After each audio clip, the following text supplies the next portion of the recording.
ထိုင်တော့ထိုင်ပြီးစားနှစ်ယောက်လုံးစားဟောဒီကောင်လေးက6တော့နဲ့ပဲစကားပြောနေတာဟောငါဒီကနေ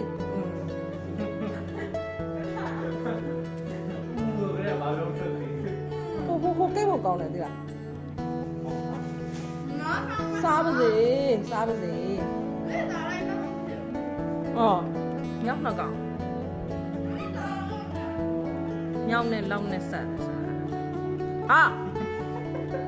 အငယ်နဲ့အကြီးဆိုတိုင်းနဲ့လည်းအဲ့လိုမျိုးမပြောပါဘူးအဲ့လိုမျိုးမပြောအောင်6တောင်နဲ့လဲမျိုးတာတက်နေလိုက်ပါဘယ်တော့အောက်ရောက်သွားတော့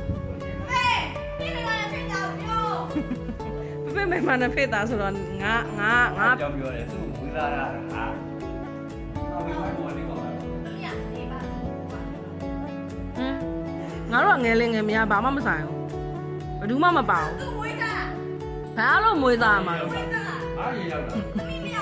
အားရရောက်တော့ဒီကတော့မှမွေးသားတယ်လို့နင်တို့ပြောနေရအောင်ငါအငားကုန်ဆောင်တာငါနဲ့တယောက်ကတူတဲ့ဟာတွေမဟုတ်ဘူး